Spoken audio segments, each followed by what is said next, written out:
చేయగా రోజులు మనోళ్ళు ఏం చేస్తారంటే కొన్ని రోజులు భక్తిగా ఉంటారు.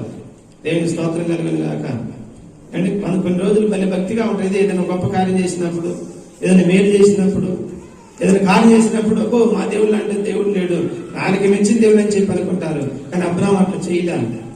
అపజయం వచ్చినప్పుడు దేవుని విడిచిపెట్టలేదు, జయం వచ్చినప్పుడు దేవుని విడిచిపెట్టలేదు. అంటే బాధలో దేవుని విడిచిపెట్టలేదు, ఆనందంలో దేవుణ్ణి విడిచిపెట్టలేదు, కష్టంలో దేవుని విడిచిపెట్టలేదు, సంతోషంలో దేవుని విడిచిపెట్టలేదు.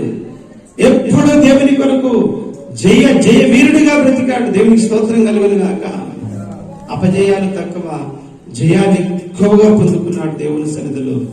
జయమే నా ఊపిరని చెప్పేసి బ్రతికిన ప్రార్థన వీరుడు, విశ్వాస వీరుడు, విధేయత కలిగిన వీరుడు, ప్రతిగత కలిగిన వీరుడు అబ్రాహాము. ప్రియమైన దేవుని బిడ్డలారా, అంతటి గొప్ప గుణములు కలిగిన గొప్ప విధేయత కలిగిన అబ్రాహాము జీవితంలో దేవుడు అవన్నీ చూసి అబ్రాహాముకు కొన్ని బిరుదులు ఇచ్చాడు.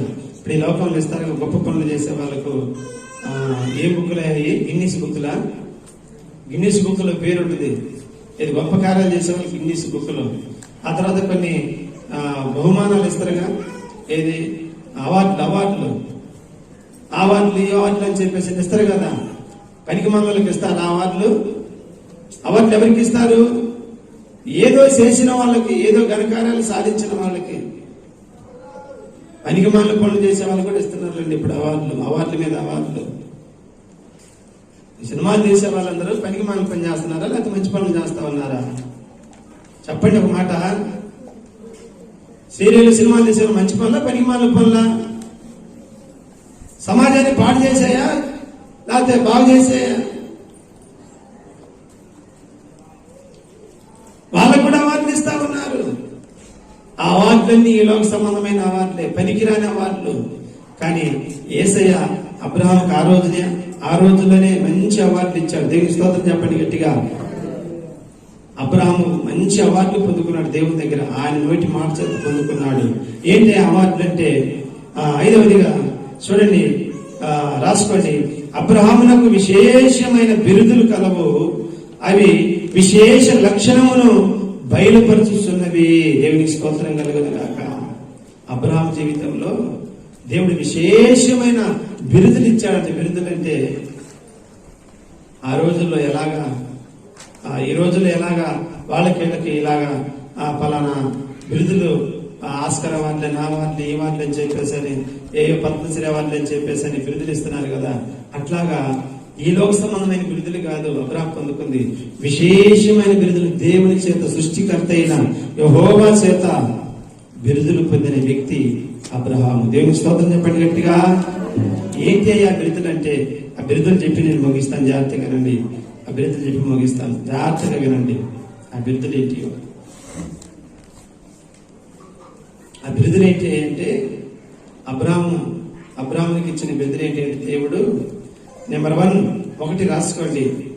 ఆదికాండము 20వ అధ్యాయము 7వ వాక్యం తీయండి. ఆదికాండము 20వ అధ్యాయము 7వ వాక్యం. కాబట్టి ఆ మనుషుని భార్యను తిరిగి అతనికి అప్పగించుము, అతడు ప్రవక్త, అతడు నీ కొరకు ప్రార్థన చేయను. కాపాడినంత వరకు చాలు. ఇదంతా చాలా అంశం ఉందిలే, ఇప్పుడు ఇదంతా చెప్పుకోవటం కుదరదు. అతడు ఎవరు? ప్రవక్త. అబ్రాహాము ఎవరు చెప్పండి? ప్రవక్త. అబ్రాహాము అంటే ఏదో విశ్వాస వీరుడు, ప్రార్థన పరుడు, విశ్వాస వీరుడు, విధేయత చూపించిన వాడు, ప్రత్యేకపరిచిన పడిన వాడు అని చెప్పేసి అనుకున్నాం కదా. దేవుడు ఆ రాజుకు చెప్తా ఉన్నాడు. ప్రియమైన దేవుని బిడ్డలారా, ఆ రాజుకి ఏమని చెప్తా ఉన్నాడంటే, బాయ్ అబీమెలెకు జాగ్రత్తగా. అబ్రాహాము ఎవరో తెలుసా? ప్రవక్త. దేవునికి స్తోత్రం కలుగును గాక. ప్రవక్త అంటే ప్రార్థించేవాడు. ప్రవక్త అంటే ప్రార్థించేవాడు. దేవుని స్తోత్రం చెప్పండి గట్టిగా. ప్రవక్త అంటే వాక్యమును ప్రకటించేవాడు ప్రవక్త అంటే. ఏమండి, కళ్ళు మూసుకొని ఏదేదో మాయ మాటలు చెప్పేవాళ్ళు కాదు ప్రవక్తలంటే. ప్రవక్తలంటే ఈ రోజు ప్రియమైన దేవుని బిడ్డలారా, నేను ప్రవక్తను అని చెప్పేసి అనేకమైన జీవితాలను పతనం చేస్తా ఉన్నారు ఈ రోజు. ప్రవక్తలు ఎక్కువైపోయారు. కళ్ళు మూసుకుంటే చాలమ్మా, దేవుని స్తోత్రం చెప్పండి గట్టిగా.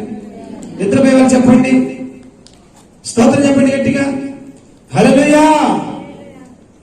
ఎక్కువైపోయారు, ప్రవక్తలు ఎక్కువైపోయారు. ఇప్పుడు ఆ ప్రవక్తల దగ్గరికి పరుగులెత్తే వాళ్ళు ఎక్కువైపోయారు. వాళ్ళ ఇళ్లలోకి వచ్చిన పైన కళ్ళు మూసుకుంటే వాళ్ళకు మామూలుగా కనపడవు, మాకు కనపడిన అన్ని వాళ్ళకి కనపడతాయి.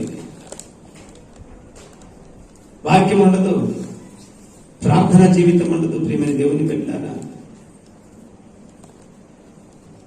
ప్రవక్త అంటే ప్రకటించువాడు, ప్రవక్త అంటే ప్రార్థించువాడు. దేవునికి స్తోత్రం కలుగును గాక.